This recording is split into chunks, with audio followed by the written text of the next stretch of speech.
Everyone, this is Jack the Rambling Raconteur. Here with my junior raconteur. She has her Elsa shirt on. I've got my tiger shirt on. We're home from school until April 10th, but that's okay.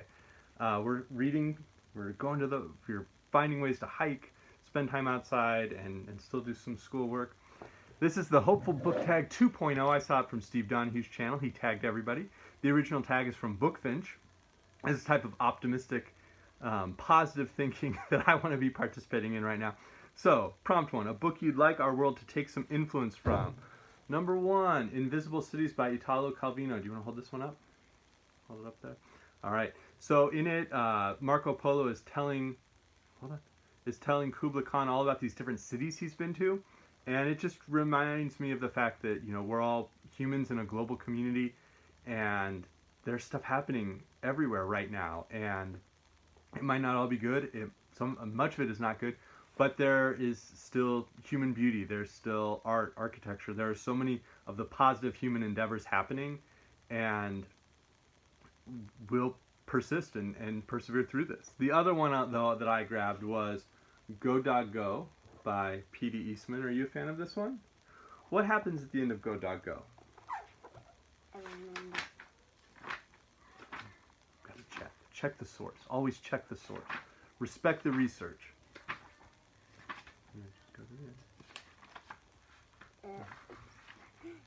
They have a party. They have the big dog party. That's right. And so we can't go to a party right now. That wouldn't be safe. But there'll come a time when we get to go back to parties. And just as the dogs have a time to sleep and the time, now it is day, now it's time to get up, and there's the dog party, there's a time for all of these things. Prompt 2, a book about finding acceptance and love. So first one I grabbed was Chimera by John Barth.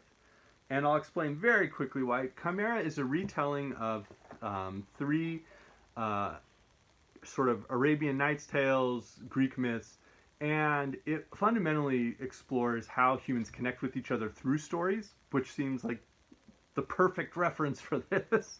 The other one, though, that I grabbed was Playback, Raymond Chandler's last Philip Marlowe novel, very slim. And the reason I grabbed it is because in the last chapter, Marlowe, here, do you want to hold this one?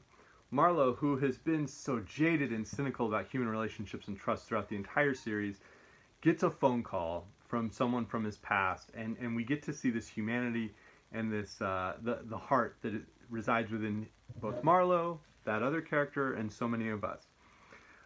Prompt 3, a nonfiction book that made you appreciate the world around you. I grabbed Stoic and Epicurean philosophers really for not Marcus Aurelius, but Epicurus, with the idea of it is not so much our friends' help that helps us as it is the confidence that they would help us.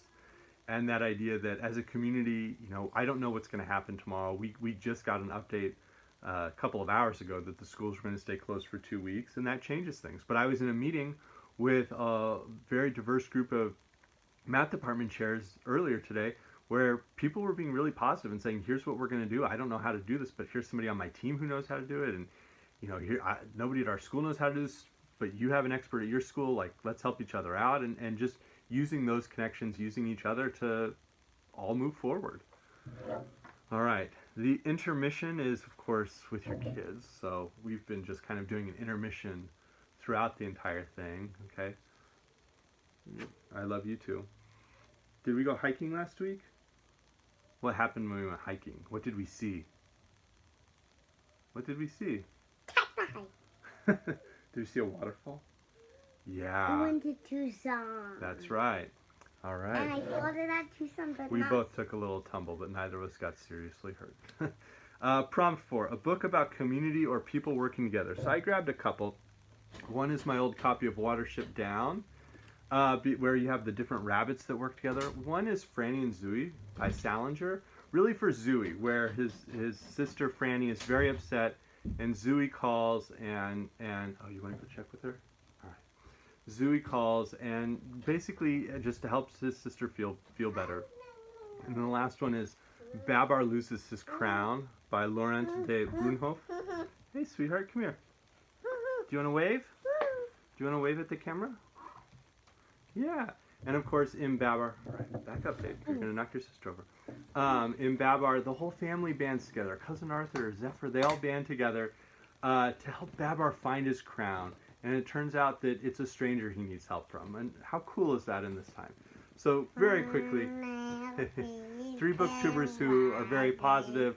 Brian at Bookish, Steve, of course. Know it, everyone who reads it must converse.